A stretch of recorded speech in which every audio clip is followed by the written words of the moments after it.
Então, Freud nos veria como? Como ele nos definiria hoje? Contemporâneos, É. histéricos e infantis. É assim que eu acho que ele nos veria.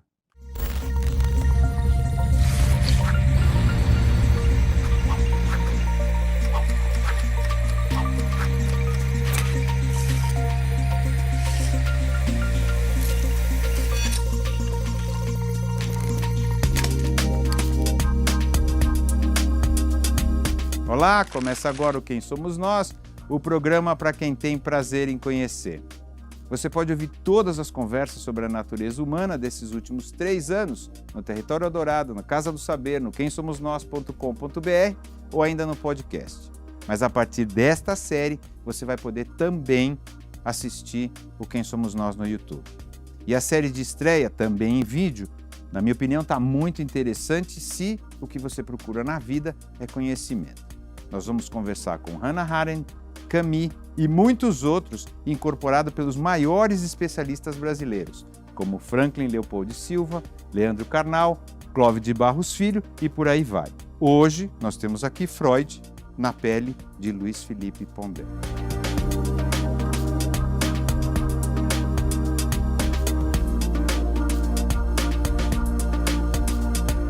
Quem foi ou quem é Freud? Freud, bom, antes de tudo, é um dos pensadores que marcou o século XX, né? Mas ele era um desse tipo de... ele não era filósofo, ele era médico, neurologista. Que não quer dizer Isso também que é um mesmo. cara com muita elaboração. Teoricamente, ele deveria ser um cara muito físico, Concreto. vamos dizer assim, concreto. Muita gente acha que o Freud passou a vida inteira achando que da metapsicologia, que ele chamava a minha feiticeira, aquela história de inconsciente, né? Ego, id, superego, que ele passou a vida inteira imaginando que em algum momento a neurologia no futuro E encontrar. seria capaz de recuperar isso e sair da feiticeira para ir para a ciência.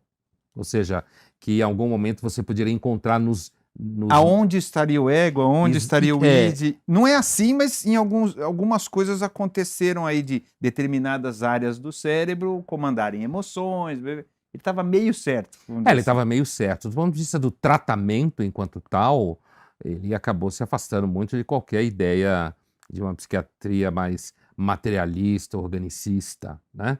Mas eu acho que o Freud, do ponto de vista de quem ele foi ou de quem ele é como pensador, ele é alguém que está numa tradição que a gente pode pontuar como Schopenhauer, Nietzsche, que são filósofos que querem enxergar algo que está para trás daquilo que aparece. Então, tem uma carapaça no mundo, no modo como as pessoas agem, no modo como a sociedade está organizada, mas a pergunta do Freud é o que está atrás disso? Quer dizer, sobre o que a gente tem um acordo tácito que ninguém fala, que ninguém diz a verdade. Por dentro da máscara.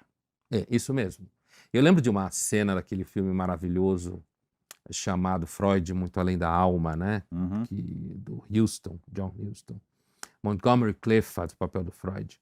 Tem uma cena que o Freud está falando com um professor seu, que aliás era bastante, digamos assim, malvado com ele. E num dado momento o professor acaba mudando de ideia e tal, chama na casa dele, ele pega uns escorpiões, alguma coisa assim, e mostra que os escorpiões têm que ficar no escuro, porque se eles vierem para a luz, eles atacam as pessoas. Ou seja, ele põe em dúvida o projeto freudiano de lançar luz, que é uma sobre metáfora aquilo do que... Freud, né, o tempo Aham. inteiro. Lançar luz. Sobre o nosso lado escuro. Exatamente, que era melhor deixar escondido. Passa o tempo, esse professor adoece e tal, e um dia ele chama Freud de novo em sua casa, e ele já, numa posição diferente, vira para o Freud e diz assim: esqueça o que eu disse, vá adiante e nos traia. O Freud se via como uma espécie de traidor. Da neurologia, é isso? Não, traidor desse acordo tácito de nunca se tocar naquilo que importa. De nunca se falar daquilo que realmente faz sofrer e é sintoma. Não nos permita continuar hipócritas. Exatamente isso. Por favor, né? Tem uma vírgula aí. Então, o Freud, para mim, ele é um desses autores que tem como impulso contínuo dar a volta e ir tocar naquilo que ninguém quer que apareça. O que E eu por que acho você acha que gerou isso nele? Porque a vida dele era certinha, vamos dizer assim, não era? talvez justamente porque ele era certinho, é que ele podia ter tanto interesse No em não quebrar essa certinho. coisa, esse acordo. O Freud era um judeu, né? De cultura alemã, nasceu no que hoje a gente chamaria de República Tcheca, mas ele estava dentro do universo do Império Austro-Húngaro. Vai para Viena, que é uma capital cultural e científica da região. É um judeu que sempre teve o desejo de fazer parte da Europa, que é uma característica muito comum da época. Você tem vários outros judeus famosos, digamos assim, que alguns chegaram até a se converter a alguma forma de cristianismo, inclusive para facilitar a entrada na A sua universidade. absorção. Exatamente isso. O Freud não fez isso, né? Casou com uma judia, criou seus filhos como judeus, mas seus filhos lutaram no exército austro-húngaro na Primeira Guerra, e o Freud tinha muito orgulho disso. Então ele tinha uma identificação com o mundo que muitos chamam de vitoriano. O Freud era um cara que achava que as pessoas devem ser honestas, devem seguir as regras, devem buscar virtudes, mas ao mesmo tempo, e eu acho que isso que é uma das coisas fascinantes dele, é esse conflito, né? Mas ele sabia que a gente tinha demônios, é isso. Exatamente. E é isso Mas que a gente deveria controlá-los. a gente deveria Porque quando ele aprender, fala aprender a lidar com eles, é isso? aprender a identificá-los, saber de onde eles vêm, como que eles nos pegam na esquina, certo? Como que eles conseguem Claro, nos pegar. quase sempre. Ao aprender o movimento desses demônios, aprender a conviver com eles e, quem sabe, ser criativo. Aquilo que eu chamava de sublimar o sintoma. Quer dizer, você ser capaz de, em cima da Pegar essa repetição... Pegar essa energia e jogar para lá. Vamos chamar de energia, mas ele não falava energia. Não falava. Ele usava expressões como energia psíquica, não energia no sentido que a gente fala hoje, claro. Tipo, trocar sofá de lugar, né, para melhorar a energia da casa. Feng Shui, Feng Shui, essas coisas aí. Mas ele falava de energia psíquica, ele falava de energia sexual. O próprio conceito de libido é uma energia psíquica e sexual. Claro. Né? Então, ele pensava, na realidade, é uma frase famosa do Freud, assim, se eu conseguir pegar um paciente em sofrimento e eu conseguir fazer com que ele ame e trabalhe razoavelmente, eu já estou feliz. Quer dizer, o Freud tinha consciência que você ser razoavelmente normal é uma empreitada difícil. A chance de dar errado na vida psíquica, afetiva e tudo mais é muito alta. Mas, para além disso, a ideia do Freud era você conseguir fazer do sintoma... O sintoma é aquele negócio, né? Por exemplo, você sabe que aquele tipo de mulher vai te ferrar, mas você só gosta daquele tipo, sei lá. Ela bebe, ela é voluntariosa, tipo por Capitu. Alguma razão. Tipo Capitu. Por alguma razão você se atrai você por ela. Só gosta e que você desse não tipo. tem noção por que você se atrai. Não é Só isso? que você se atrai por várias delas, você acaba sofrendo do mesmo jeito, você acaba batendo a cabeça na parede, mas por que que eu faço isso? Por E que vai que lá eu e faço faz isso? de novo. E aí faz de novo. É porque muda de corpo, tá certo? E você finge que tá mudando de É o mulher. mesmo demônio, mas é mas claro. só mudou de corpo, É. né? E aí a ideia é que você perceba, antes de tudo, o seu movimento de repetição. Porque aí quando você vê chegando um tipo assim, você fala, opa, é nesse tipo aqui mesmo que eu me ferro. E quem sabe, ao invés de ficar dançando o tempo inteiro nessa, você acaba escrevendo um livro sobre isso. Aí sublimou. Foi criativo. Escreveu um Mas livro... não necessariamente se livra disso. Não, mas se Não você, depois de 150 anos de análise, né, você pode aprender a identificar melhor o tipo, né, E correr evitar... antes de se você apaixonar. vê ela entrando na festa, você vai para o outro Sai lado. pra lá. Não dá nem boa noite. Porque se cruzar o olhar, Aí você já pronto. dançou. Você vai embora, procura alguém mais simples, alguém mais parecido com você, mesmo que você não fique tão desesperadamente apaixonado, mas você pode ter uma vida de alguma forma gratificante, construtiva. Então é por isso que um dos biógrafos dele, o Peter Gay, diz no Acho que final. é um principal, né, biógrafo? Tem o talvez. Jones que escreveu antes, mas o É. o Peter Gay, escreveu, digamos assim, uma biografia que é tomada hoje como uma referência muito Uhum. grande e tal. E no final da biografia ele se refere ao Freud como velho estoico, Hum. né? No sentido de que ele interpreta o esforço do Freud, um esforço para que a gente aprenda quem nós somos, qual é a natureza humana que habita em nós, e ao saber disso, a gente consegue viver dentro do que é possível para nós. Isso é considerado estoicismo, basicamente, Claro. que é aquela filosofia grega, que aliás o Freud era apaixonado pela Grécia, né? Tanto que, Shakespeare, né? Goethe e tal, mas pela Grécia, Édipo, Exatamente. né? Ele usou muito. O mito de Édipo para virar o complexo de Édipo. Na realidade, o que Freud achou é que a tragédia grega estava aqui dentro, ou aqui dentro. O que faz né? sentido. Né? Todo sentido. Pelo menos para nós, depois É. do Freud, faz todo Faz- sentido. Então, assim, Depois que ele falou, né? depois que ele falou, a gente. Pô, como ninguém nunca viu isso? Os sujeitos estavam falando de alguma coisa que Que era experimentavam dentro deles, É. né? Mas o estoicismo é uma filosofia grega que afirmava justamente isso, né? Que existe um logos, existe um princípio de organização, inclusive do cosmos, e que a sabedoria é você aprender a viver dentro desse princípio.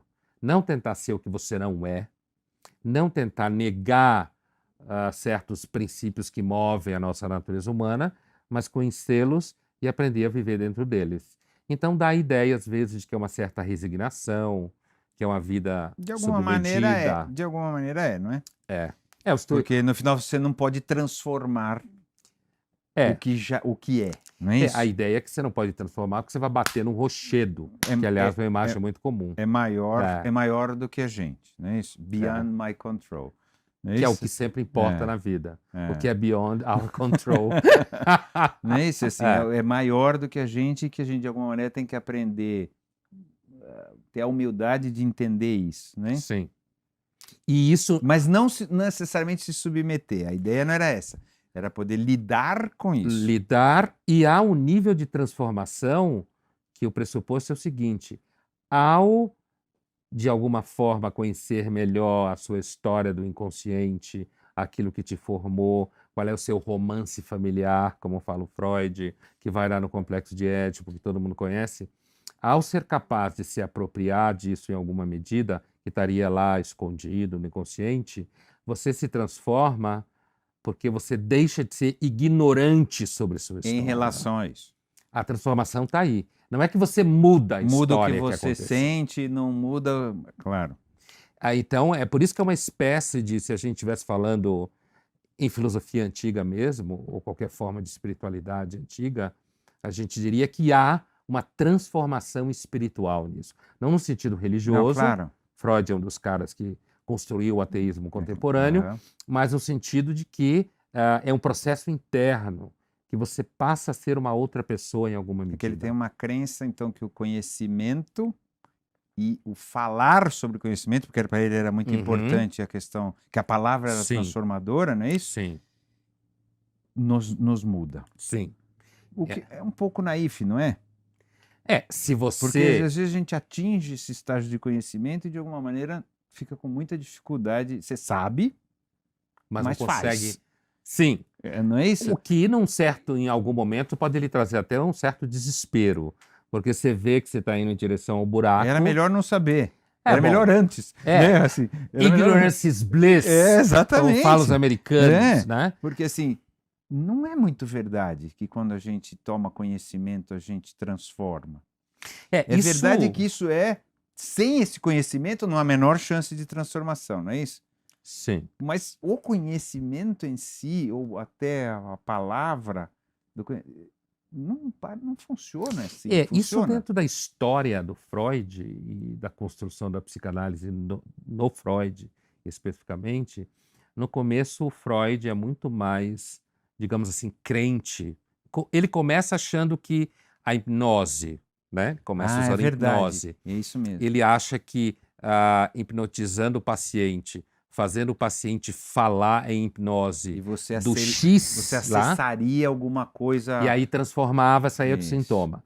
Aí ele vai descobrindo que não funciona assim na hipnose. Difícil. Daí ele descobre que as pessoas falam coisas sem querer, que as pessoas têm sonhos e nesse sonho você consegue manifestar desejos escondidos de uma forma tortuosa, né, pela condensação e deslocamento, como falava o Freud, quer dizer, pega uma pessoa e transforma ela em outra no E sonho. põe numa outra situação. E aí e você analisando isso, falando disso, você consegue descobrir a relação que tem esse personagem onírico, como ele fala, o conteúdo explícito do sonho, e aí você consegue acessar, na verdade, o que está escondido aqui. Você estava sonhando que você é um personagem que salva o mundo e tem a obrigação de salvar o mundo. É um Batman, sei lá.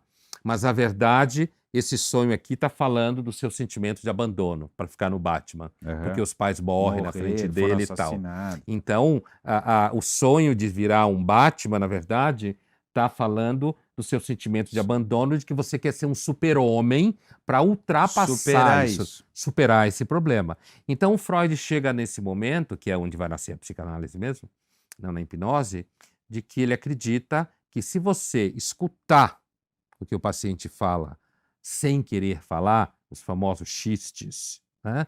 Trocar o nome, dizer uma palavra no lugar da outra, né? Ou se o analista interpretar junto com você o seu sonho e perguntar, mas então, o que você acha que significa isso aqui e tal? Aí, nesse momento, o Freud acha que isso pode, melhor do que na hipnose, isso daí pode levar você a acessar de uma forma mais, digamos assim, consistente o conteúdo traumático que está lá embaixo. Agora, no final da vida, o Freud escreve um texto muito bonito, que eu acho entre os melhores dele no final da vida, chamado Análise Terminável e Interminável, em que ele fala que a análise é terminável no sentido em que um paciente te procura com um sintoma tipo não consigo dormir no escuro, sei lá, X. E aí, depois de identificar uma experiência infantil associada ao trauma da escuridão, do medo, de você não conseguir enxergar o que vai chegar perto de você e tal, aí você, de repente, consegue dormir um dia, uma noite no escuro. E aí você descobre que você agora está conseguindo dormir no escuro. Só que o problema pode sair daí e migrar para outro lugar. Você passa a dormir no escuro, agora está com medo de avião. Quer dizer, acabou aqui... Mais a manifestação, acabou essa manifestação, mas existem... Mudou para outro lugar. Isso. E aí, então, é interminável. Ela é terminável num sentido, mas ela é interminável no outro. E o Freud também diz, de repente você faz uma análise, está bem no casamento, bem no trabalho, se ele estivesse falando hoje, aí você vai e acontece um acidente com o teu filho. E aí você regride. Começa a ter medo de viajar de avião, começa a ter pânico à noite, começa a não conseguir sair de casa, começa a achar que tudo é um lixo, que a vida não tem sentido, deprime. E o Freud diz, a análise também é interminável, porque o número de eventos que podem acontecer na vida... Você pode estar tudo ótimo e, de alguma maneira, escorrega na casca de banana e volta. Assim, a gente tem um destino seco. Isso é verdade. Absolutamente verdade. Isso é bastante verdadeiro. O Freud, que a gente fala depois da virada da pulsão de morte, quando a gente está lá por volta de 1920, 19, 21, quando ele começa a trabalhar com o conceito de pulsão de morte, que está para além do prazer, né? Porque antes o Freud entendia que a gente tem um desejo o tempo inteiro de um certo prazer que é proibido, que é reprimido, de estar agindo lá dentro, coisa materna, desde desejar a mãe, não sei o quê, do famoso Édipo. E só que depois da virada da pulsão de morte, como se fala, ele começa a suspeitar que, para além do desejo do prazer, existe na realidade um desejo da pulsão, porque a teoria do Freud, do final, é a seguinte, a pulsão quer sempre voltar para uma posição anterior. Ela é regressiva, como se fala. Ela quer voltar para um estágio de prazer anterior. Então, ela fica puxando você para... Então, era bom quando eu estava com a minha mãe, era bom quando eu não sabia disso, era bom quando eu achava que o mundo fazia sentido, sei lá. Só que quando ele chega na pulsão de morte, o que é isso? Na verdade, a pulsão mais originária, ela quer levar você ao estado de inorgânico. Porque ali era ótimo. Você não existia. Inocência absoluta. Você nem existe. É a felicidade da pedra, né? A morte seria esse mesmo lugar, não é? Você Então a nem morte é existe voltar também. para isso. Você também não existe, Só que para né? isso tem que se destruir, né? Você Você- tem que passar pela vida, tá certo? É que aqui você ainda não tinha vida. Tem uma inocência em relação à Só vida. que a pulsão de morte é justamente uma espécie de desejo de voltar a essa situação, onde aqui você não sofreu, aqui você não era. Então, quando Freud chega no final da vida dele, que muitos discordam dessa posição, mas eu pessoalmente acho absolutamente orgânico na trajetória da obra Parece dele, funcionar. é que, no final das contas, existe um princípio para além do prazer, como ele dizia, né? Muito além do princípio do prazer, que é um movimento pulsional que acaba destruindo você. Porque, na realidade, a pulsão quer voltar para trás. O que o Freud vai dizer é que isso está misturado com a vida psíquica. Então, esse princípio destrutivo, ele tem que aparecer em alguma violência na sua vida, você tem que pôr ele para fora. Porque se ele ficar só dentro de você, ele vai te corroer, como uma espécie de câncer que vai destruindo você. Então, uma pessoa, por exemplo, muito racional, uma pessoa muito apegada a um conjunto moral, é uma pessoa que Vai explodir em algum vai momento. explodir em algum momento, porque ela não tem mecanismo, quer De dizer, escapar, não tem cano de escape. por isso que eu acho que hoje, e eu discuto muito isso quando eu discuto Freud hoje, eu acho que a gente está se afastando do Freud, achando, por exemplo, que se você disser que pode transar com todo mundo vai ser feliz. Porque entendendo que a repressão sexual é resolvida na medida em que você transa com todo mundo. Se você tiver um mundo onde todo mundo seja feliz, tem o que quer, tem os seus desejos realizados, que então o Freud vai ser desnecessário. Tira o Freud e põe o utilitarismo no lugar. O princípio do prazer do utilitarismo, da redução do sofrimento, né? E eu acho que o que a gente está esquecendo do Freud hoje é justamente a relação com a opção de morte. Quer dizer, o ser humano, quando fica muito organizado, muito certinho, muito civilizado, ele adoece. Ele adoece de qualquer jeito. Não temos muita alternativa também, não é? De não adoecer? Porque também não civilizado, não sei o que lá. Isso é totalmente freudiano. Quer dizer, Não é? não adianta querer ser bicho, É. porque a gente nem consegue, a gente é um bicho vagabundo. Mau bicho. A gente nasce prematuro, né? Não consegue Frágil sobreviver. até os 7, 8 anos. até Alguns mais, hoje né? são adolescentes até os 35, É. né? Então, o nosso cérebro demora de funcionar, que é o nosso grande barato, para sobreviver. Então, a gente é um mau ser da natureza. Mal no sentido de Claro. que, se a gente for viver como os Pouco outros bichos, a adaptado gente vai para apanhar. viver. Ao mesmo tempo, se você civiliza e vira uma figura idealmente, absolutamente sob controle das suas paixões, que não tem nada fora do lugar, você também vai adoecer. Que é uma tentativa da humanidade antiga, né? Vamos dizer assim, não é? Você fala Muito do período antiga, grego? desde sempre. Não é isso Sim. que a gente tenta, de alguma maneira, negar a nossa incivilidade, vamos dizer assim. Essa que os gregos chamavam essa dimensão do pathos, que a gente traduz como paixão, mas que para os gregos era uma coisa um pouco mais dramática, porque era uma espécie de entropia do sujeito, assim. O pathos, que a gente traduz por sofrimento diretamente, é tudo aquilo que a gente tem que controlar para conseguir ser humano, ser civilizado. Só que aí quando você controla demais, você acaba produzindo sintomas. Então, o sujeito é super organizado, super metódico, Aí tem toque. Né? na melhor das hipóteses, né? Ele pode ter toque, ele pode ficar broxa, ele pode bater em mulher, no caso de homem. Sim. A mulher pode ser frígida, ela pode, na verdade, ter vontade de estrangular o filho, isso na dimensão dramática. Claro. Né? Ou ela pode ser uma pessoa super organizada, super em controle da sua vida diária, mas, no entanto, quando chega em casa para relaxar, não consegue relaxar, não tem vida. Porque, na verdade, ela é só aquela persona lá. Essa tentativa de controle que a gente tem e que ele, de alguma maneira, explicita quando ele fala, a gente submerge, né? Assim, as coisas ruins, nossa. Reprime. Coloca lá embaixo, fica inconsciente, né? Esse raciocínio do inconsciente. não é dele, né? Não é isso, assim? Ele só organiza isso, É não é assim, isso? os primeiros autores que pensaram o inconsciente foram os românticos alemães, né? A gente está falando do século XIX, né? Que é Final do perto, 18. é O perto. Freud nasceu em É, 1856, no meio né? do Nasceu bem 19. na metade do 19.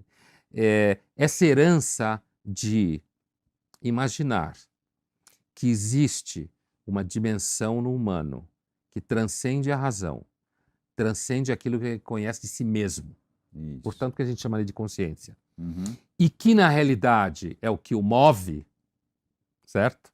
É essa coisa que é meio misteriosa, meio incontrolável, Um demônio irracional. interno. Isso aparece no romantismo alemão. E que é uma reação ao mundo iluminista, ao mundo burguês, Tudo era ao mundo racional, tudo era organizado. controlado. E aí é interessante porque o Freud é alguém que acredita profundamente no projeto iluminista, né?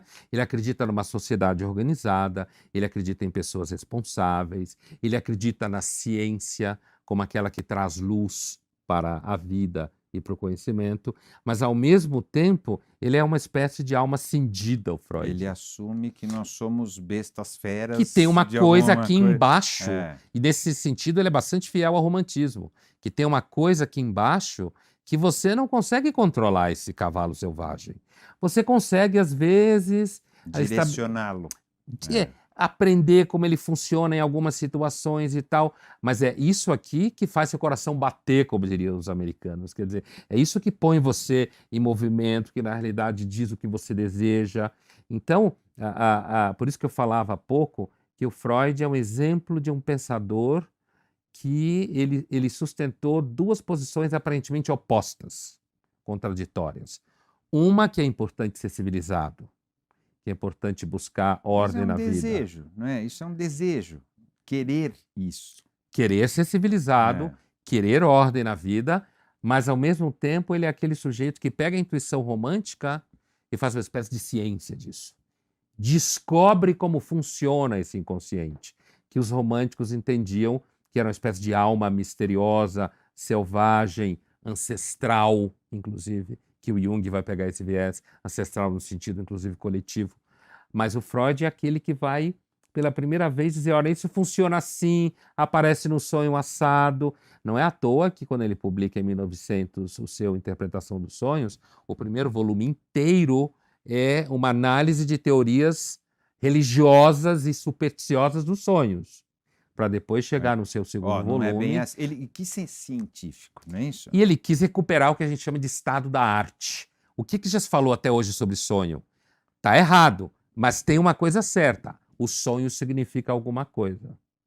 O sonho não significa que um Deus está falando com você, que seu avô morto está falando com você, mas se você sonha muito com seu avô morto, é porque a representação do seu avô morto no seu inconsciente fala, por exemplo, que você nunca perdoou o seu avô porque um dia ele foi, no caso do Freud era o pai, eu acabei migrando, por exemplo, o real da vida do Freud, porque você nunca perdoou o seu avô porque um dia antissemitas xingaram ele na rua, jogaram o chapéu dele no chão e ele não reagiu. Ele foi Isso é a história do pai, do pai do Freud. Na verdade, ele achou que o pai dele tinha sido covarde.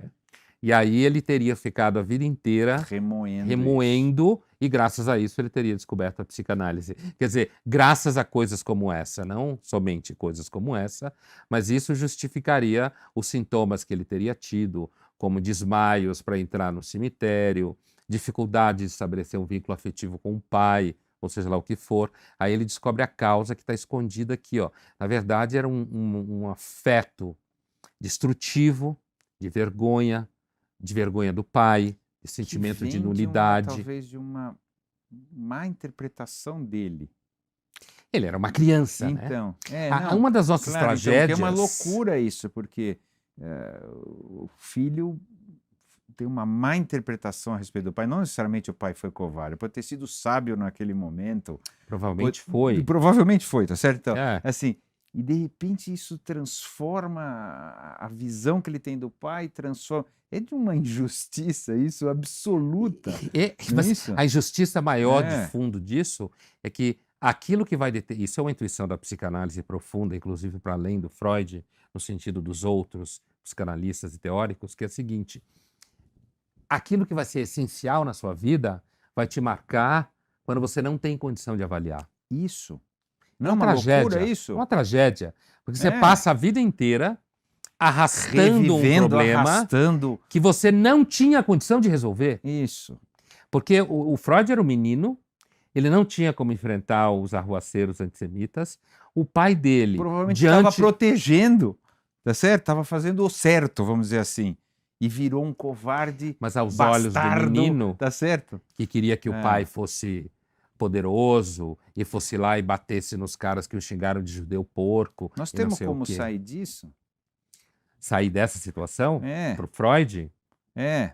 você não sai do trauma fundante. Você o conhece de alguma forma, entende a sua origem, e aí Por mais que ele você... seja mentiroso, como fato. Ele é verdadeiro como sentimento e Mas mentiroso como fato. essa É. é uma descoberta importante do Freud. Quer dizer, tem um momento da criação dele, teórica, em que ele acha que esses traumas eles são reais, né? Depois ele começa a perceber São que imaginários. esses traumas, na realidade, são fantasias, como ele fala, que têm a ver com fatos reais, mas que são interpretações infantis de Desses uma criança fatos. que não tem Claro. condição de interpretar Não de é outro culpa jeito. da criança também, claro. O pior é que não é culpa de De ninguém. ninguém.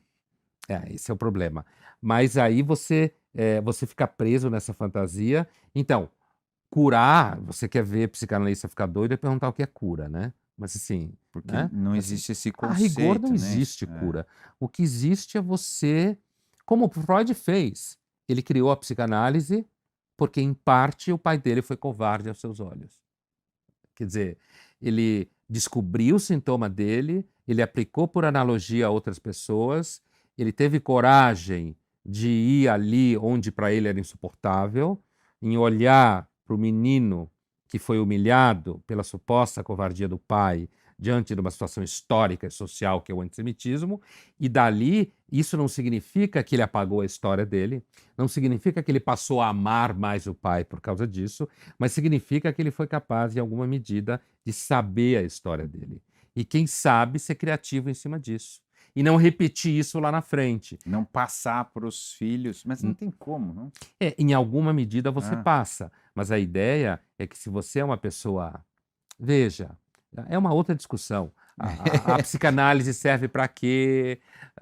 Qual é o impacto da psicanálise hoje? Eu, pessoalmente, acho que hoje a gente vive, os psicanalistas, grande parte deles, vive num momento de grande negação do Freud, dizendo que não está negando.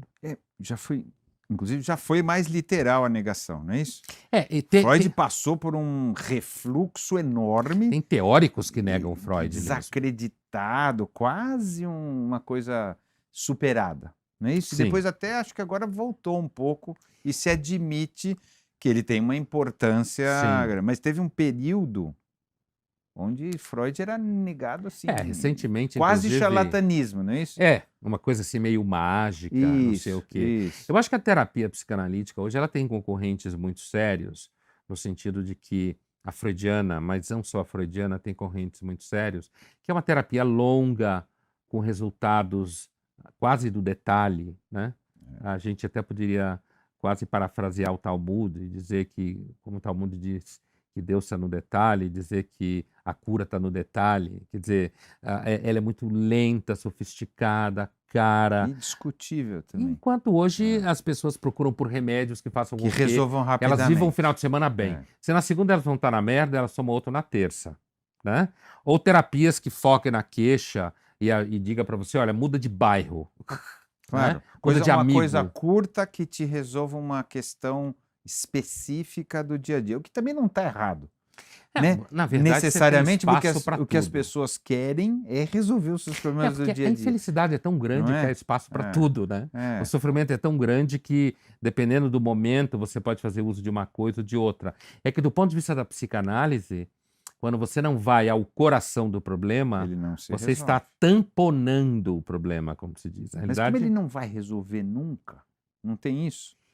O final não é esse? A gente não resolve? Você não resolve. Mas se o Freud tem razão, quando você chegar aos 60 anos, se você fez uma boa análise, tô você quase. tocou. Então, Então, calma, Você então vai até o fim para ver se eu vou me ferrar então ou você não. chegar aos 60 anos e tiver feito uma boa análise, tiver dado uma mínima sorte, o Freud reconhecia Precisa. isso, que se der muito azar, não tem muito o que fazer com o seu caso, você aos 60 anos, você pode ser uma pessoa que, de repente, consiga ajudar seus filhos em momentos semelhantes pelos quais eles passem. Você consegue, por exemplo, deixar de ser estressado com dinheiro e curtir seu neto em algum momento, sem ficar querendo pôr tudo no lugar, se você era um obsessivo, você querer ficar pondo tudo no lugar e organizando tudo o tempo inteiro. Na realidade, você deveria ser uma pessoa um pouco mais relaxada, um pouco menos controladora. E para a E com uma psicanálise freudiana, expectativa mais só a mais psicanálise. humilde, né? Mais humilde. A humildade, no sentido como esse, significa saúde. A arrogância é um modo de doença, né? É isso. Então, para a psicanálise freudiana, você só conseguiria chegar num estágio de uma certa sabedoria como essa se você fizesse o processo todo. E não todo, não tem todo. Não, claro, não mas existe durante porque não algum acaba, tempo. mas E não tomar um profundo. remédio para não ficar triste. Por isso tem uma piada. Não, o que faz sentido também. É. Tá certo? É claro que faz sentido. Se você não compreende tudo isso, no final das contas, você vive superficialmente o tempo inteiro, que é um pouco o que está acontecendo, né? Hoje em dia. Hoje sim. Todo mundo se resolve, acha que se medicaliza resolve com uma pequena, né, com uma baixíssima profundidade, vamos dizer. É uma aposta na superficialidade do shopping center, assim. Mas por quê? Por que Olha, a gente acabou entrando nisso? Qual que é o olhar disso? Por que a gente acabou abrindo mão? Ou a gente nunca também tentou? Porque essa é a segunda parte. Será que isso é coisa de velho? Saudosismo? A gente era mais profundo e não, agora não sei o quê. Por que a gente abriu mão ou não abriu mão? Nunca fomos.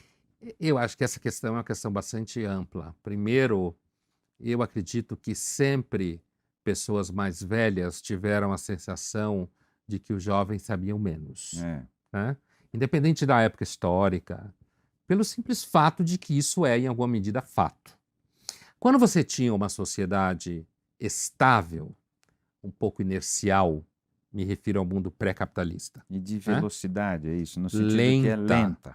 Isso era, digamos assim, entre aspas, mais verdade ainda. Eu não estou dizendo que não é verdade hoje, mas isso era evidentemente verdade, no sentido de que havia uma longa repetição de processos. Um espaço de transformação pequeno também. Né? Ao longo do... Exatamente. E você tinha uma série de processos que aos 60 anos, você com 60 anos agora, e digamos seu filho com 30, ou seu neto com 10, sei lá, ou 20, você olhava e dizia, olha, a vida é assim. Então tem processos que se repetem. E a chance disso acontecer era alta. Exatamente, porque você tinha menos transformações. E o tempo era maior, né? Mais esticado. E você tinha uma valorização, inclusive, deste fato. De alguém que sabe, de alguém que já passou por aí, e como outro judeu-alemão filósofo, mais ou menos contemporâneo do Freud, dizia, que é o Walter Benjamin, né? Dizia, você era um narrador da vida, para alguém que vinha depois. Com o acirramento do mundo capitalista e o avanço tecnológico e as transformações sociais e políticas, toda essa história que a gente sabe, essa equação, eu não acho que ela necessariamente está completamente inexistente ou inválida. Mas pelo menos na aparência ela perdeu o valor, porque inverteu-se a coisa. A ideia de que quem sabe agora é quem tem 22. E as pessoas e a medida é do dinheiro também. Que representa sucesso. Que mudou muito, tá certo? Sim. Não que o dinheiro não fosse importante, claro que era, os reis, todo mundo que era rico sempre se deu bem, tá certo? Desde a Grécia Antiga lá, mas não é isso. Mas parece que agora só há valor. E por um motivo, sim, e por um motivo que eu acho, às vezes, que passa desapercebido, o dinheiro passou a significar quase tudo a partir do momento em que grande parte das pessoas pôde ter acesso ao dinheiro. Quando o dinheiro era só dos reis, o que é bom, por um lado, claro. Né? Quando só os reis tinham poder e dinheiro, Então você estava do lado de Não fora, tinha você chance resolvia a mesmo. vida de outro jeito. Claro. No momento em que o dinheiro foi, em alguma medida, democratizado, portanto, se você não tem dinheiro, mesmo que não tenha nascido, em alguma medida você não foi capaz de fazê-lo. Ou você não usou as oportunidades. Isso é o cruel do sistema E capitalista, que virou todo mundo. culpa sua, né? Quase todo mundo A recusa. culpa é sua. Você não É conseguiu. autoajuda, né? Ao contrário. Se Ao você contrário. não fez, é porque você É errou. uma espécie de autodestruição. É. Que é muito difícil suportar isso, né? A ideia da responsabilidade individual pela vida, inclusive pelo sustento, pela capacidade de controlar o risco material, de pôr sob É controle. que eu acho que houve uma transposição. É meia verdade que você é responsável em parte pela sua vida, porque também senão fica esquisito. Sim. Só que virou agora assim, sucesso e fracasso também viraram você o grande responsável, o que também é meia verdade, né? Sim. Não é isso? Porque, O claro, sucesso e fracasso financeiro ou fama, seja lá como a gente queira chamar, a gente tem responsabilidade pelas nossas atitudes, a nossa vida é feita pela gente, mas não é tanto assim. E virou só ou é assim ou não é assim. Então, essa fórmula que você acabou de descrever, eu posso interpretá-la numa chave maquiaveliana ou numa chave, grosso modo, marxista. Se eu interpreto numa chave marxista, messiânica, utópica, eu vou dizer que você é responsável pouco pelo resultado, mas que existe um sistema que ele escraviza. Eu, pessoalmente, não acredito nisso. Acho que isso é uma teoria que está no lugar de dizer que os deuses eram dono do meu destino. Eu acho que o Maquiavel acertou mais nisso. Existe a virtude, que o Maquiavel falava, Uhum. que é uma espécie de competência para lidar com os acasos o acaso, a contingência da vida. O destino, Existe né? o que o Maquiavel chamava de fortuna. Isso, que é o destino, não é isso? É isso mesmo, que é o incontrolável, que é o que você não consegue, é muito grande, são muitas as variáveis. Se você nasce numa família X, temperamento é destino. Se você nasce, você Genética. E se chegar nisso, então, quer Não dizer, é? tá dentro de É você. genética, Aliás, o que o Freud destino. achava, ele chegava a imaginar que tivesse alguma coisa da ordem de uma herança biológica. Ele fazia mas na época dele se sabia muito Muito pouco pouco. para se ter uma noção como essa. Mas de qualquer jeito, se você é uma pessoa mais preguiçosa, uma pessoa de saúde muito frágil, isso vai de alguma forma determinar de algum modo a sua vida, né? Mesmo que seja, se você nasce numa família muito rica, você pode vir a ser uma pessoa fraca justamente por isso. Exatamente. Por não ter que lutar por nada, tudo vira Tudo você, cai no seu cai no colo, né? É. E às vezes, Ou não, né? simplesmente pelo fato de você ter um temperamento mais obcecado pelas coisas que você faz, isso pode acabar fazendo com que você tenha melhor resultado nas coisas que você faz. Então, isso que a gente estava falando, de que há uma mudança aí, quando entra a ordem capitalista evoluída, avançada, ela acaba criando uma ideia de que os mais velhos não sabem tanto, que importa o conhecimento de alguém dos anos 50, que é a matriz científica, né? Dinheiro e ciência são irmãos gêmeos, né? Os dois, no passado não importa para muita coisa, porque o que se acreditava que era científico em 1900 a e não serve ciência mais. faz parte da ciência superar... Avançar. É claro. É por isso que o Adorno dizia que a ciência é o fetiche da burguesia.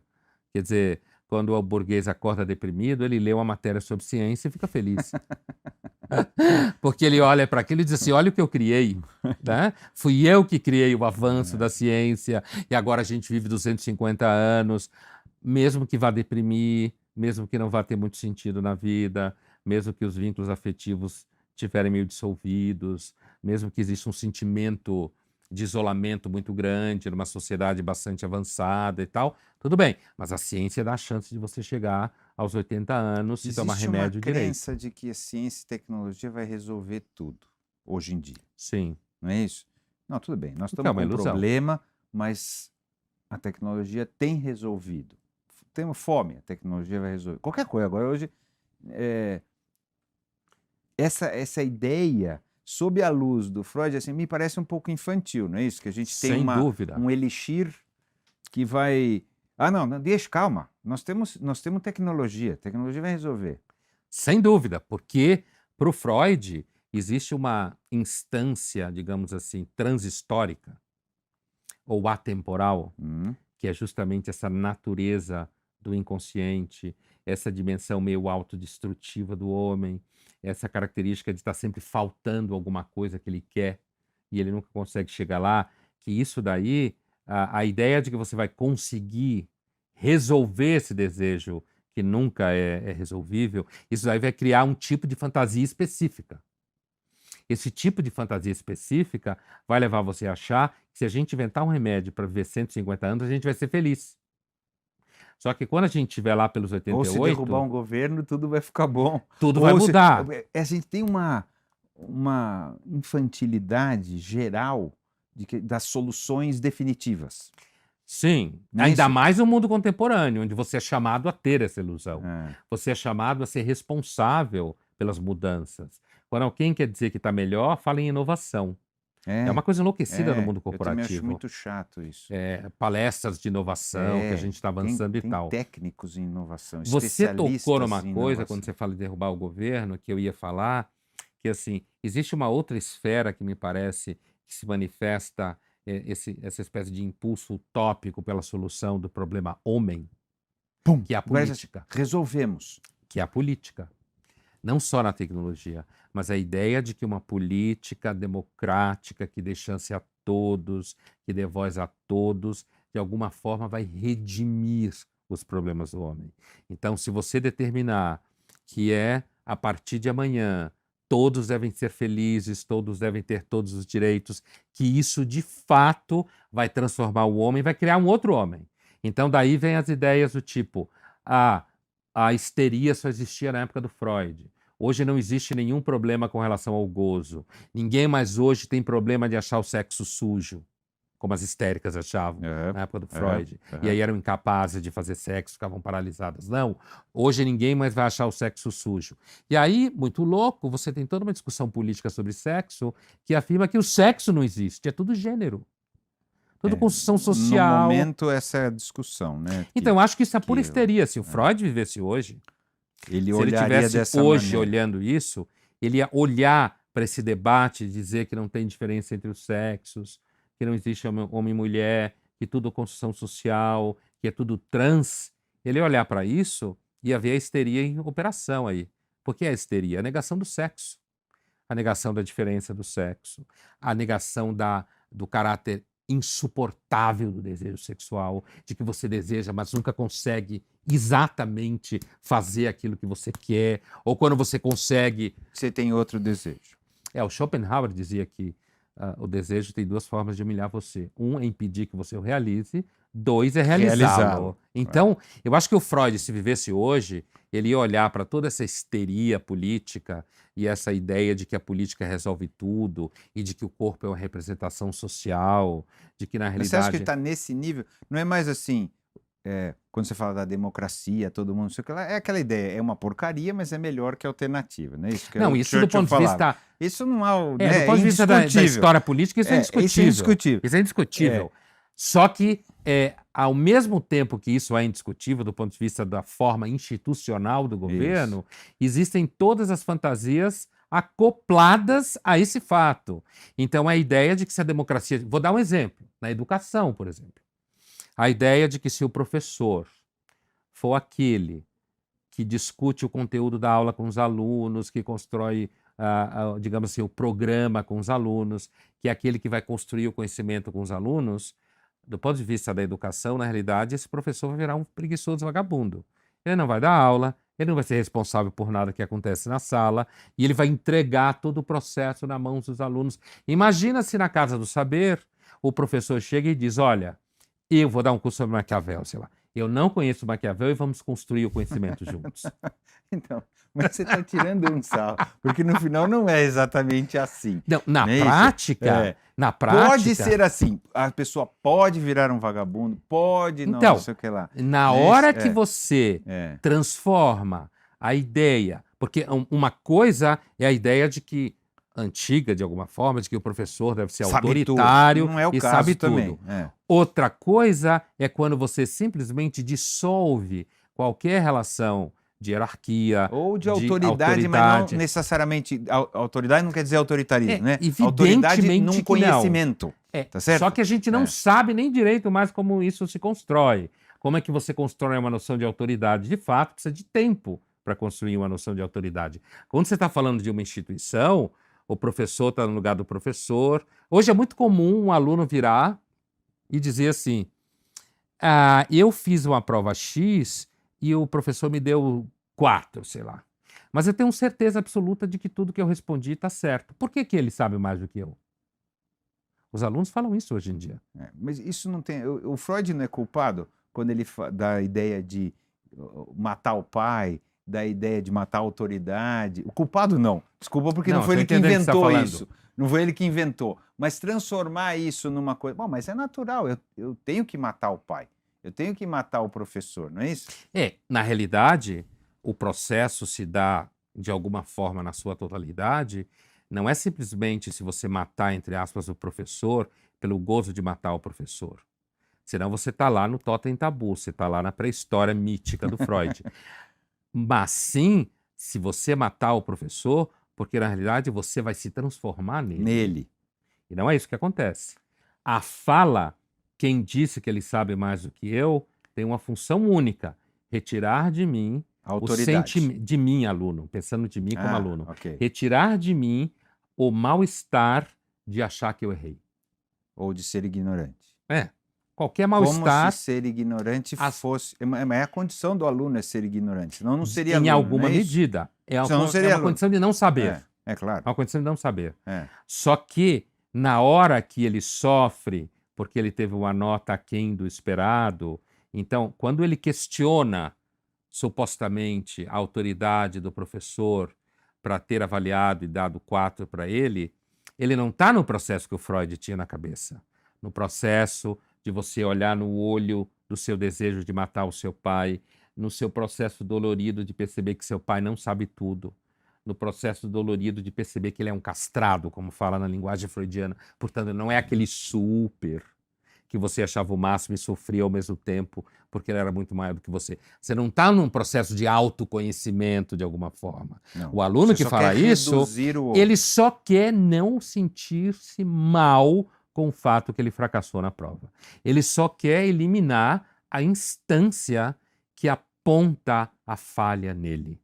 É só isso que ele quer. É o dedo, ele não quer o dedo. Então, ele, na verdade, ele não quer experimentar o nada de conhecimento nele, o fracasso da nota. E aí, na verdade, falando em termos freudiano, em termos freudiano, ele está numa posição narcísica, na verdade.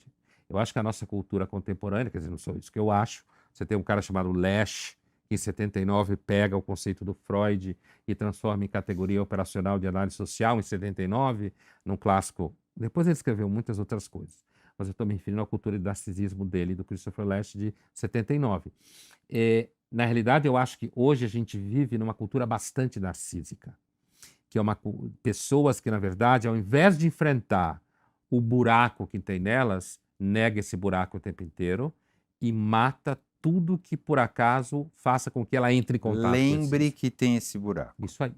Nega que existe esse vazio, nega que existe essa insegurança. Aí é o oposto de Freud, que no final das contas devemos conhecer os nossos buracos, lidar com ele. Preencher já é uma outra dificuldade.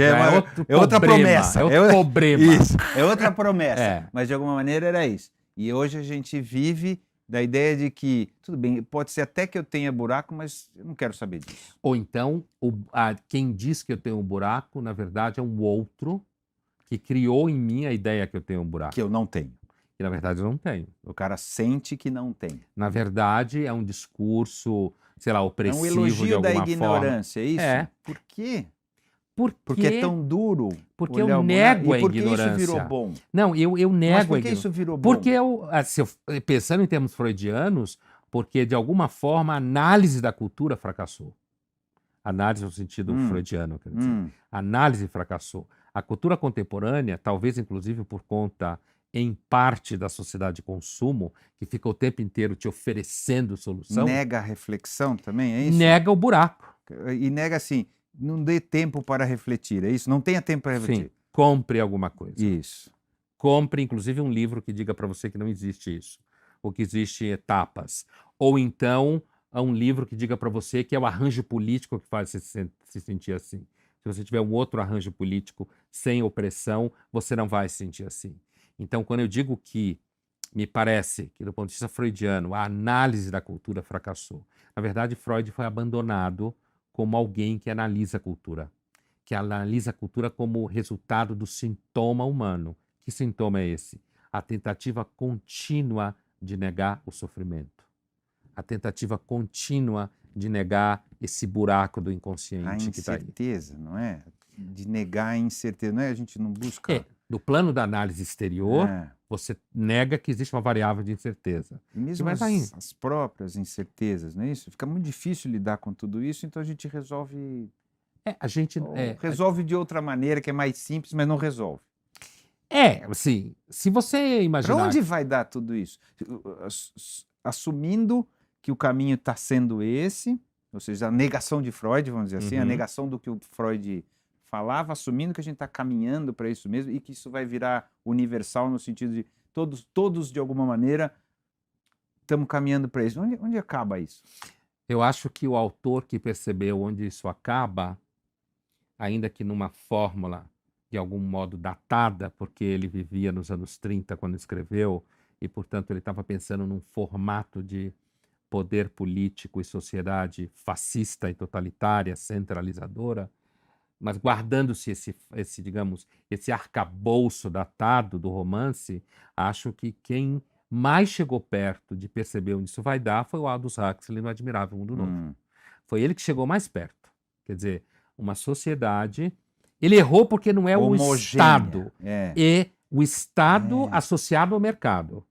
E a democracia então, liberal de consumo. Não é uma ditadura... Não é uma ditadura Pelo explícita. contrário, é democrático, com a sensação de que você escolhe, não é isso? Que é mais inteligente do que um Estado impor. Muito mais. E né? funciona muito melhor. Ah, Porque claro, quando porque é você mesmo se autocontrolando, não é isso? quando você adere a um sistema, e quando eu digo sistema aqui, eu estou falando inclusive sistema informático, de que para tornar seu seguro-saúde mais barato, em troca de você entrar numa rede de médicos e laboratórios e academia de ginástica e restaurantes, em que você vai pontuar à medida que você fizer exames toda hora, for ao médico toda hora, correr não sei quantas horas na esteira na academia, frequentar os restaurantes com comida balanceada e orgânica, e isso implicar em diminuição da sua apólice de seguro, implicar em você ter Nos mais Estados Unidos saúde. já é assim, muito aqui menos, né? Mas lá é muito claramente isso. Então, aí você chega no que eu estou chamando de Admirável Mundo Novo pelas mãos da democracia liberal de consumo, e não num formato que o Huxley imaginou. E como que a gente sai disso? É individual a solução?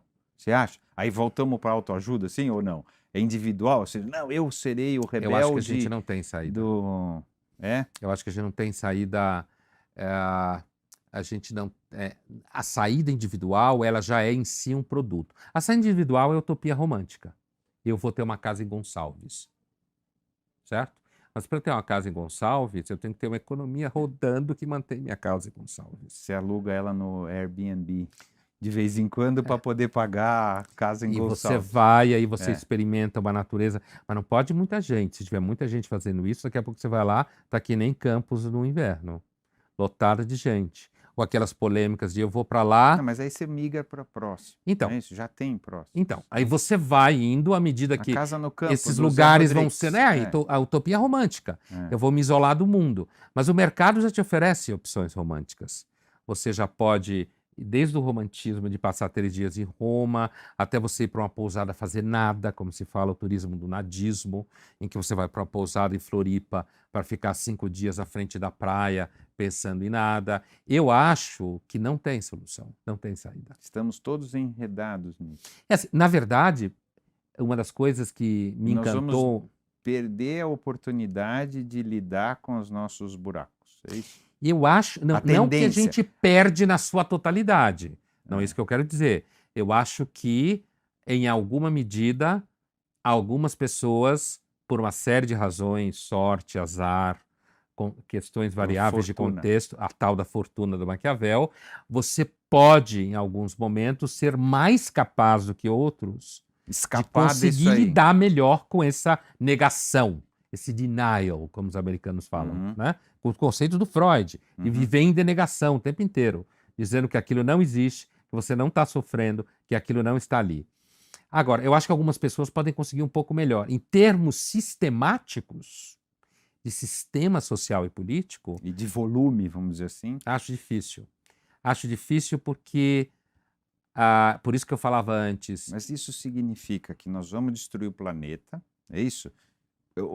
Levando para o final, tá Tá. certo? Assim, uhum, todo mundo sabe que vai bater o carro, né? sim, Se continuar assim. E a gente não consegue evitar ou não consegue mudar a atitude para que o carro não bata.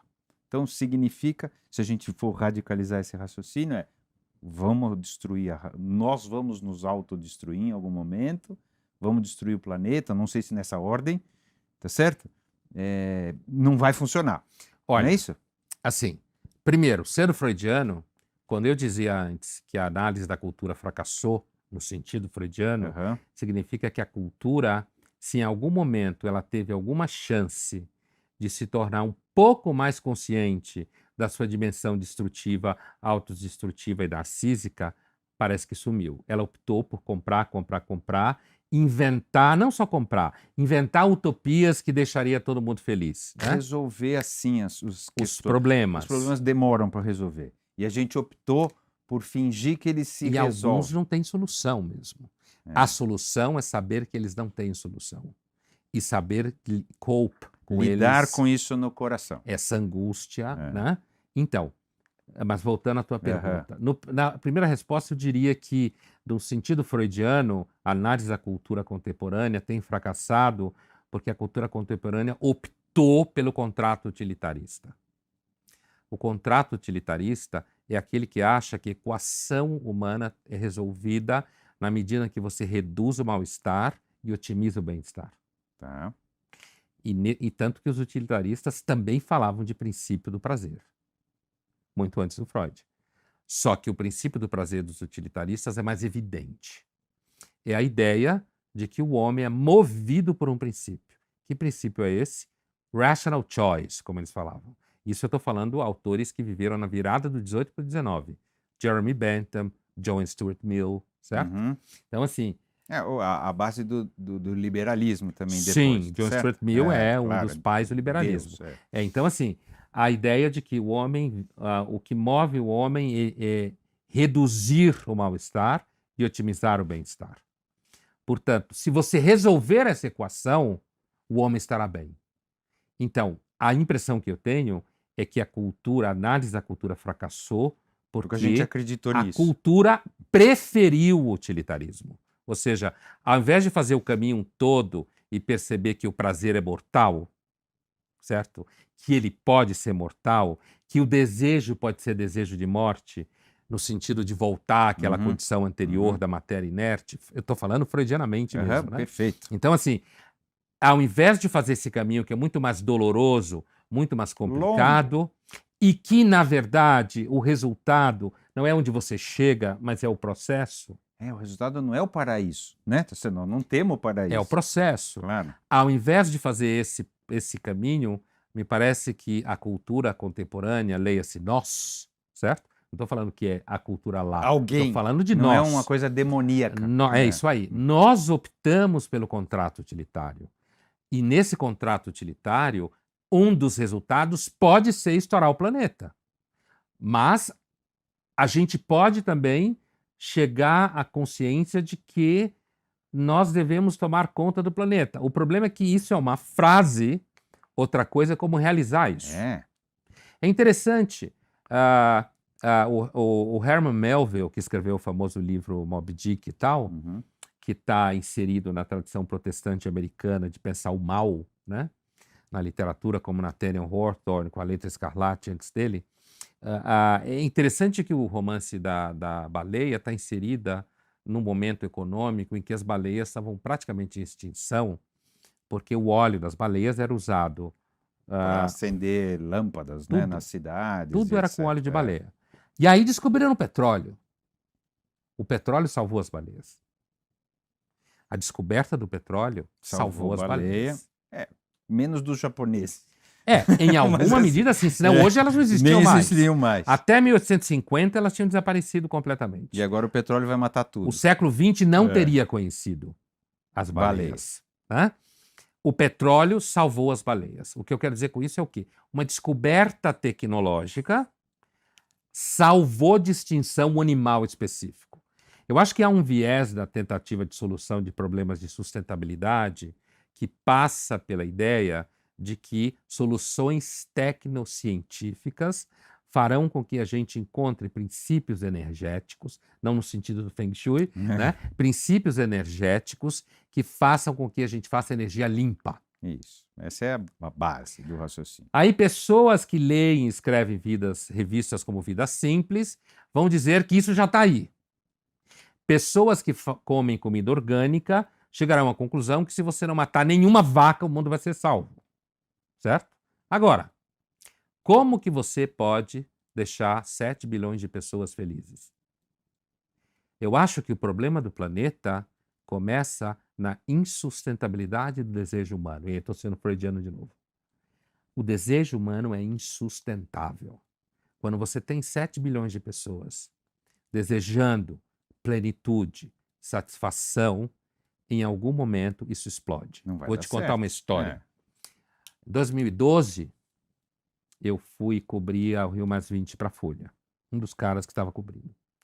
E eu lembro claramente de uma reunião específica em que era muito disputada, que foi uma sessão da parte da Comissão Brasileira sobre água. Estava muito cheia de gente. E eu estava lá em pé, encostado na parede, porque eu ia acompanhar as discussões e tal. E aí começou a rolar um barraco entre uma mulher que estava sentada e uma outra que queria sentar na cadeira ao lado, onde ela tinha posto a bolsa. É querer guerra, né? Isso é conhecido. Até aqui na casa do Sabia eu já vi guerras assim. Isso, exatamente. Né? Ela colocou a bolsa para amiga. E guardando o lugar, o outro falou, você não tem direito de guardar. E aí a pessoa que estava de pé era todo em inglês, porque a língua oficial dentro é inglês, a segurança era da ONU, era como se fosse um pedacinho de Nova York. Né? Então a que estava de pé dizia para sentada, a norma proíbe que se guarde lugar, e ela tinha razão. A norma proíbe que se guarde lugar. E aí a sentada repetia. Não, mas ela já estava sentada aqui e ela teve que ir ao toalete. Então ela já estava aqui antes de você, apesar de que ninguém via isso. Eu também não tinha visto ela naquela cadeira antes. Como se resolveu o problema? O segurança trouxe mais uma cadeira e colocou para a nova mulher lá que tinha chegado sentar. Ou seja, o problema da sustentabilidade é porque o desejo humano é insustentável. Só que para você tornar ele sustentável, de alguma forma você tem que cercear o homem. Você tem que limitá-lo. Você tem que dizer para ele não pode. Como você faz isso com 7 bilhões de pessoas que não têm instituições que as representem? Para não entrar no debate da legitimidade e da representação, hein? Não estou nem entrando nisso. De voto e partido. Mas se a gente não tem instituições que representem essas 7 bilhões de pessoas naquilo que elas desejam. Então eu sou muito cético com relação às soluções. Nossa capacidade de nos entendermos por uma solução para a gente não bater o carro no final. Eu acredito mais em, de repente, soluções tecnocientíficas como o petróleo versus baleia lá atrás, não no sentido que eu acho que a ciência resolve tudo, uma hora dessa ela não descobre, né? Mas se a gente conseguir, em algum momento, tornar viável numa escala, porque se o mundo tivesse 7 milhões de pessoas, não existia problema de sustentabilidade. Claro. Mas o que criou isso?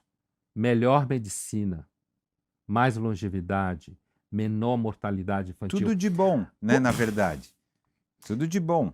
Totalmente Freud. Claro. E seremos 9 milhões aí daqui a alguns poucos anos, não é isso? Quando na sociedade vitoriana a associação entre melhor gestão de esgotos e a prática protestante na Inglaterra, metodista, anglicana, de cuidado com casa suja, criança sem tomar banho, beber a água do esgoto, somando desde isso aqui até isso aqui, a mortalidade infantil começou a cair. Isso é lindo. Claro. É lindo. Só que, quando você olha isso no arco, o que eu acho uma das heranças freudianas mais importantes é a capacidade de olhar para isso e perceber que não há uma solução para isso. A solução para É isso... desesperador, né? Então, por Ao isso que o mesmo Freud tempo. é um pensador É, trágico. claro. O Freud é um pensador trágico. Ele é um pensador que resgata... Não há sentido e não há solução. E Não é é isso que é ser humano. E ser capaz de ter... Conviver com isso. E ser, de alguma forma, não deprimido. Não deprimir, né? Todo o tempo, de vez em quando Sim, pode. de vez tá em certo? quando Porque- todo mundo pode. porque mas senão eu digo você o fala, tempo não tem todo. sentido, não tem solução. Caso de vez em quando você pode ficar triste. Sim, de né? vez em quando, sim. Porque, inclusive, é até bom que você fique triste de vez em quando. Porque se você nunca ficar triste, é porque você está Não sabe disso. in denial. É, o você não tempo sabe inteiro. disso. Só que eu acho que o contrato utilitário, que foi nossa escolha, é denial. Então, assim, é a ideia de que o homem é de fato definido Nós pela... escolhemos não ver. É isso que você está Sim. dizendo. para ser feliz. Que não é felicidade, é isso? Não. Para fingir que é feliz, é isso?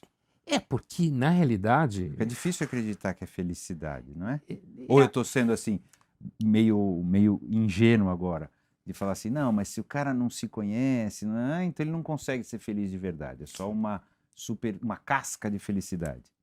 É assim, sabe, a minha impressão é a seguinte: o caminho freudiano, pensado agora em termos de, digamos assim, como definir em poucas palavras nisso que você está perguntando, a felicidade, eu diria que o caminho freudiano, não só o freudiano, mas da corrente psicanalítica que lida com essa dimensão de uma natureza humana lá na origem complicada e tal, eu acho que é o caminho do amadurecimento. E eu acho que a nossa cultura utilitária, ela optou pelo caminho da felicidade em detrimento do amadurecimento. Felicidade compreendida como negação do sofrimento, otimização de ferramentas de bem-estar imediato, entendeu? Então, assim, isso daí, no plano político, eu acho que o drama é mais interessante ainda, porque isso deságua numa cultura de direitos. Todo mundo tem direito a tudo. Tudo Sem deveres. sem deveres, claro, porque deveres é da ordem da opressão. Direitos a tudo. Aquele escritor que fez Insustentável Leveza do Ser, o Milan Kundera, né? Ele escreve um livro chamado Imortalidade, que tem um trecho que o personagem, que é um cara como ele, que vem do leste europeu, do período comunista e tal, atrasado em relação às democracias de mercado liberais, como a França, onde ele foi viver, que ele diz assim: o homem francês, porque ele tem necessidade de amar, ele acha que ser amado é um direito. Então, assim, no plano político, eu acho esse emaranhado mais interessante ainda. Porque... Esse é um reflexo, não é? A parte política. O raciocínio que eu estou levando é o seguinte: uma cultura que desistiu de uma análise freudiana de si mesma, digamos assim, e optou por um contrato utilitarista, é uma cultura que, quando pensar em termos políticos, ela vai pensar que a política também deve gerar prazer. Assim, claro. Também deve gerar prazer. Então ela vai pensar na política como um sistema que distribua direitos o tempo inteiro. E se você pensar do ponto de vista da vida, nada mais normal que as pessoas queiram viver bem.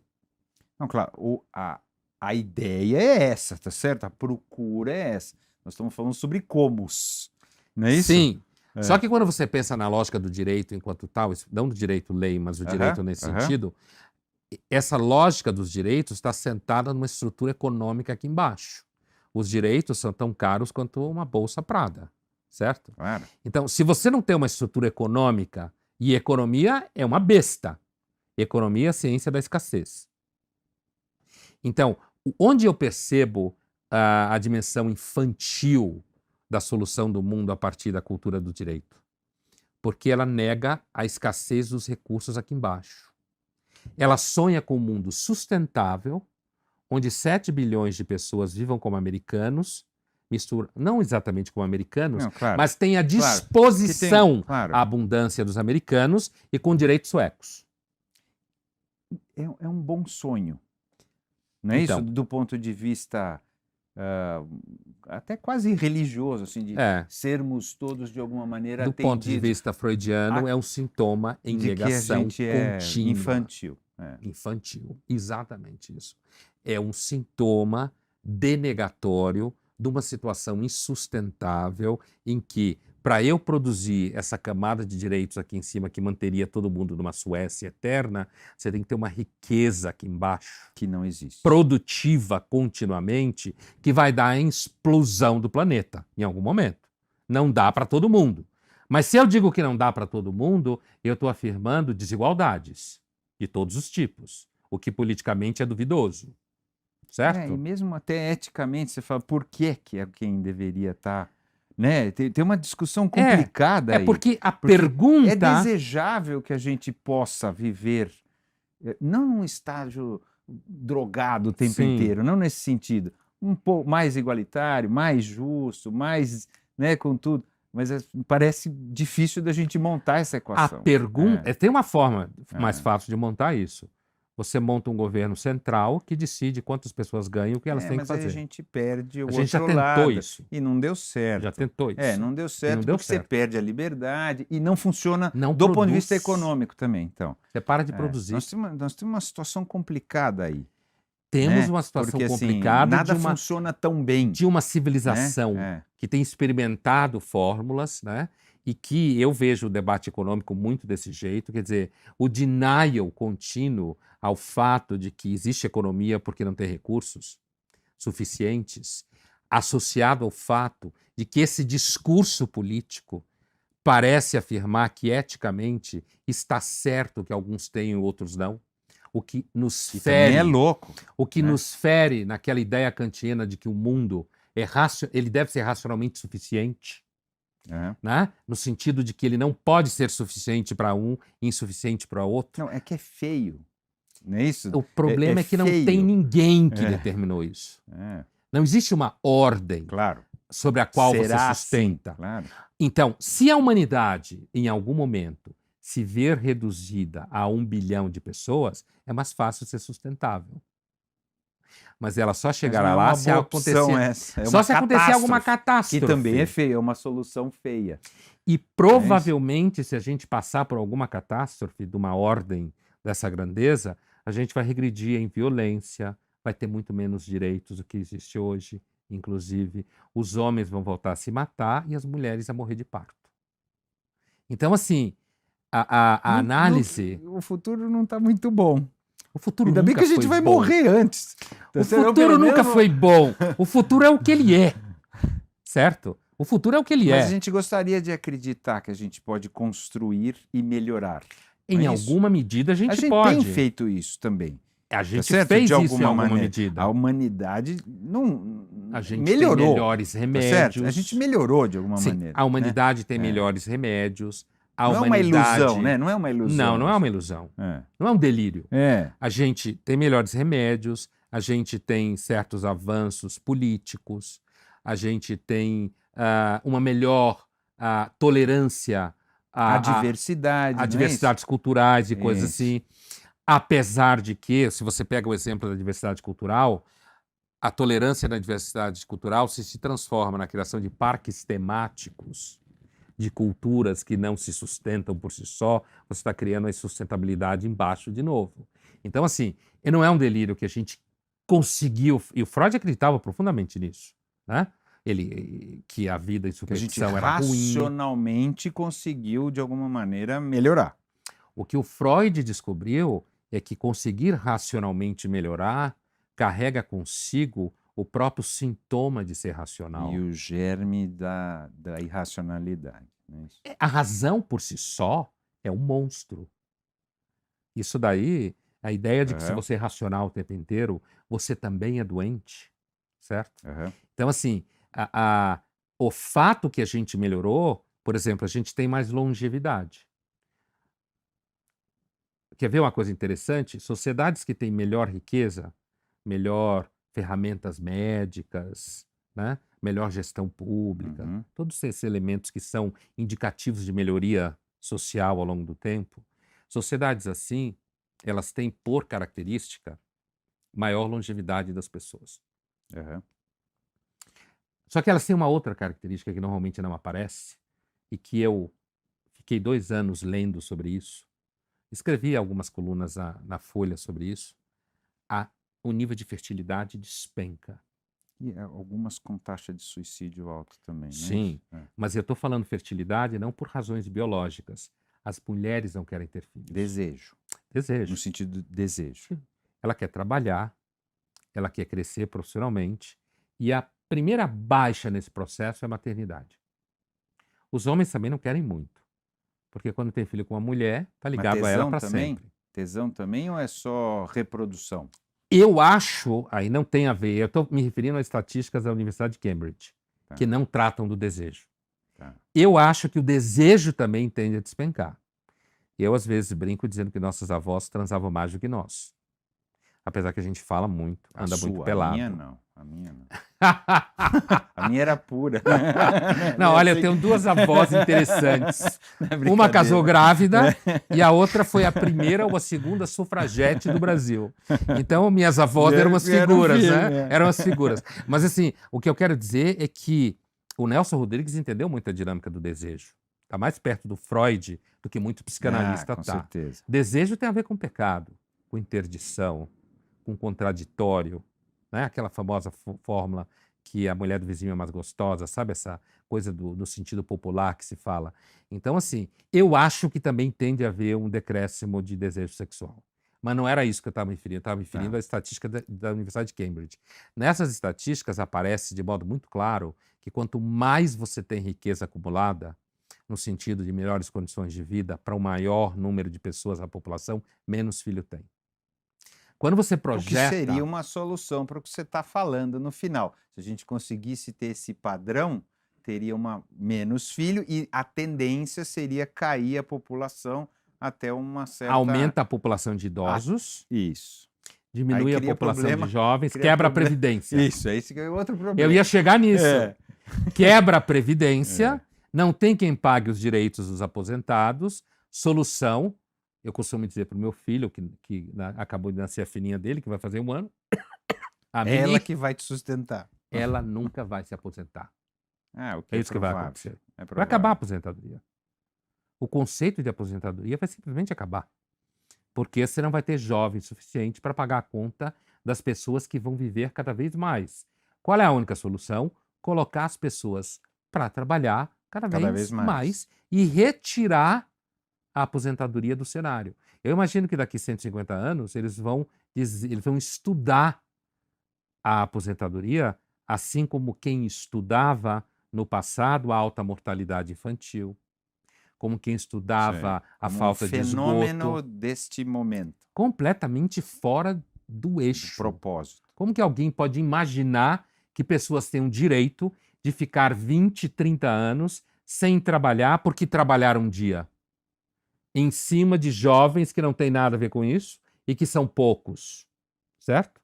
Então, eu acho que essa contradição intrínseca na melhoria social que a gente vê hoje, é bom as mulheres se emanciparem, é bom elas trabalharem, é bom elas terem opção, elas não querem ter filhos. Isso é uma coisa que, às vezes, quando eu estou discutindo isso, eu passo ao ato, como se fala em psicanálise, e eu pergunto: você quer ter filho? Pega uma menina de 30 anos, 20, quer ter filho? Não. Nenhum, talvez um. Quanto mais você sobe na escala social, mais isso é claro. Menos filho. Ou seja, a melhoria de condição de vida traz problemas junto com a melhoria que a gente não conhecia. E esses problemas, eles podem, em alguma medida, em algum momento, oferecer contraditórios. O que provavelmente vai se resolver é acabar com a Previdência, nesse caso específico, acabar com a aposentadoria, as famílias vão ficando cada vez menores, não tem gente com vínculo afetivo familiar com os longevos, esses longevos vão cada vez mais ser cuidados por instituições do mercado do Estado, certo? porque as famílias vão ficar muito Nossa, mononucleadas. eu tô adorando que eu vou morrer antes. Se continuar falando, eu falo, que bom que eu vou morrer antes desse negócio. Vai ser chato Não, pra mas caceta. isso tudo é um É, desafio, cara. Isso, é muito Eu bom acho que a vida acaba. Vamos Bom, voltar lá pro... Vamos voltar lá pro comecinho Ainda bem que a do gente Freud. vira Ainda pedra. bem que acaba. Ainda bem que a gente vira pedra, Pelo né? amor de Deus. Mas eu acho que é isso, quando o Freud pensa a cultura, Freud pensa a história, esse núcleo contraditório que o Freud chegou no final da sua vida a pensar, ele foi sendo paulatinamente desconstruído por muitos dos seus seguidores. E eu acho especificamente que no caso de muitos psicanalistas freudianos e lacanianos hoje, muitos deles estão muito distantes disso. De Freud. Abraçaram a utopia política, a utopia social, como uma forma de resolver esse buraco. Identificaram muito bem que o capitalismo opera em cima dessa falta, O que é verdade. certo? Que ele vai oferecendo para você objetos Preencher que tamponem isso isso. daí, e aí funciona um tempo, daqui a pouco não funciona mais. Aí você troca de objeto. Apesar de que o capitalismo vai evoluindo e oferecendo cada vez mais objetos invisíveis, associados a estilo, Isso. a valores, Claro, a não necessariamente comportamento. objetos. Não necessariamente objetos que você pega Mas com a algo mão. que você possa comprar. E aí isso vai lhe dando a impressão de que você é uma pessoa espiritualizada, né? Que você... A própria assimilação do budismo no Ocidente é muito claro. O budismo virou uma coisa light no Ocidente. Coisa de rico, sem contradição. Não precisa se esforçar muito. Não precisa se esforçar muito. E o budismo, de verdade, é um esforço absurdo. Toda religião é um rolo. Claro. Quando ela é vivida de forma verdade. muito de verdade, que eu acho um problema. Na verdade, acho melhor viver sem religião. Mas assim, mas se o cara isso é fez outra a opção, história. que faça direito, por não, favor. bom, mas no momento que ele faz direito, ele pode, no momento que ele faz direito, ele necessariamente vai viver dentro de rituais, vai viver dentro de uma liturgia, Limites. certo? Limites. Aliás, dentro das estatísticas de fertilidade, as mulheres mais férteis são as religiosas. Por quê? Porque Então, viva a religião. a adesão à religião estrita reduz os papéis sociais. Diminui a instabilidade da função. Então, você tem uma função primordial, no caso das mulheres, ter filhos. Certo? Trabalha, mas ter filhos vem antes. O resultado, quando você estabiliza as funções sociais, é mais fácil a ideia da maternidade como alguma coisa essencial e evidente. Claro. Né?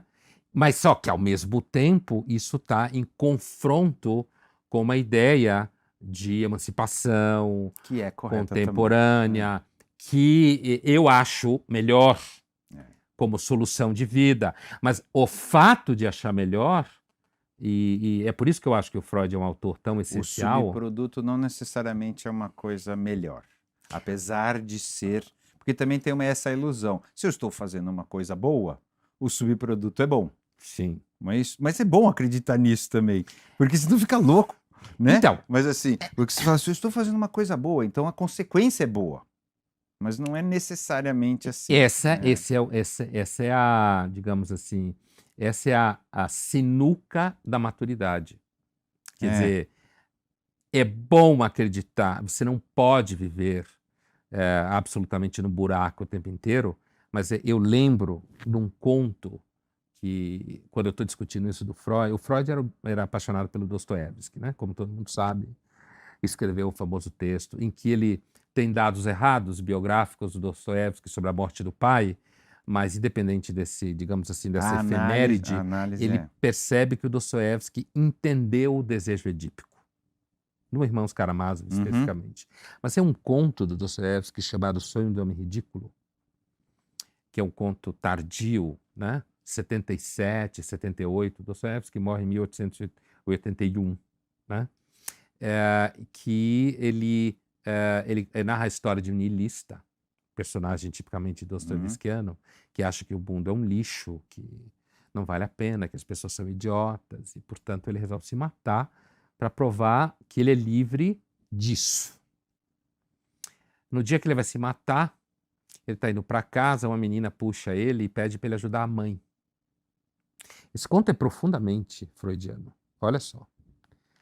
E aí ele empurra a menina, vai para casa, pega o revólver, aponta para o coração e dorme. Não se mata. Você não sabe o que ele vai fazer depois, porque você vai entrar no sonho junto com ele. Você sabe que ele não se matou, pelo menos até o momento que ele está contando o sonho, Claro. né? Porque Senão o ele não conto estaria começa depois do contando. sonho. Mas você não sabe o que ele vai fazer depois. Ele pode estar contando o sonho, você lendo o para conto para se se matar. matar. Aí ele conta que ele sonha e nesse sonho ele é levado para um outro lugar. E nesse outro lugar, quando ele chega lá, ele percebe que as pessoas são muito tranquilas. Elas sorriem umas para as outras. A gente diria hoje, numa linguagem popular, abraçam árvores, tá? Vivem num lugar super gostoso, tudo tranquilo e Mas pacífico. antigamente era o Shangri-La. Uma espécie de Shangri-La, Isso. paraíso perdido. Isso. E ele começa a querer falar com as pessoas porque ele é inquieto, ele quer saber onde ele está. Ninguém fala com ele, sorri. Porque a pessoa está tão bem, por que falar? Ela está tão repousando na sua plenitude e tal. E aí ele força a barra e começa a montar umas teorias na cabeça dele, no sonho. A teoria que ele monta é que ali é um paraíso que deu certo. O Adão e a Eva dali não destruíram o paraíso, Não como os traíram nossos. nada e tal. Mas aí ele continua até que ele consegue falar com uma mulher lá. Começa a conversar, fazer perguntas, chega outro, começa a falar com ele, vem outro, começa a falar com ele. E aí vai formando aquela assembleia, as pessoas começam a gritar, todas querem falar ao mesmo tempo, começam a se bater, a se matar. Ele fica desesperado, querendo pôr ordem, dizer que não era aquilo que ele queria, ele acorda. Ele acorda, levanta e vai procurar a menina. Não se mata. A questão é por que ele não se mata. Se um analista tivesse um paciente como esse, que tem um sonho e resolve o problema dele, porque ele consegue interpretar o sonho dele, né? O homem ridículo, como se chama no conto, ele não tem nome, ele percebe que ele tinha sido a serpente do outro paraíso. No momento que ele percebe isso, ele sai da depressão. Essa é uma intuição profundamente freudiana. Na realidade, o que tira você do sintoma não é negar o sintoma, é ir ao coração do sintoma. Então, esse paciente, entre aspas, paciente, né? Esse personagem do Dostoiévski, ele sai da depressão, ele sai da negação do mundo, ele sai da afirmação contínua de que o mundo é um lixo, todo mundo é idiota, ele é o único que não é, Que é limpinho. por isso ele vai se matar, porque ele quer se livrar desse mundo e tal. Ele sai dessa situação Ele percebe que não ele e o porque alguém diz para ele que ele é tudo isso e os outros são ruins. Ele sai da situação quando no sonho dele ele tem um insight. Eu estava no lugar a ser. Como que o Freud não ia babar em cima de Eu Dostoiévski? sou este mundo também. Eu sou responsável claro. por isso. Não é o outro que faz isso Claro. sem si. Eu estava no meu sonho no lugar da serpente. Da linguagem do Dostoiévski, portanto, eu estava no lugar do mal. Isso me liberta. Essa, digamos assim, Claro. esse insight freudiano que está no Dostoiévski, é ele que eu acho que está sendo perdido na análise da cultura. Ele está sendo perdido porque a gente simplesmente abdicou de fazer o trajeto total. O mal é o outro, sempre. O mal é o outro. Hoje. Então, Freud nos veria como? Como ele nos definiria hoje? Contemporâneos? É. Histéricos e infantis. É assim que eu acho que ele nos veria. Presos no princípio do prazer infantil, negando a sujeira da realidade, do sexo como representação, no caso da teoria freudiana original da histeria. Eu acho que ele nos veria como histéricos e infantis. Boa!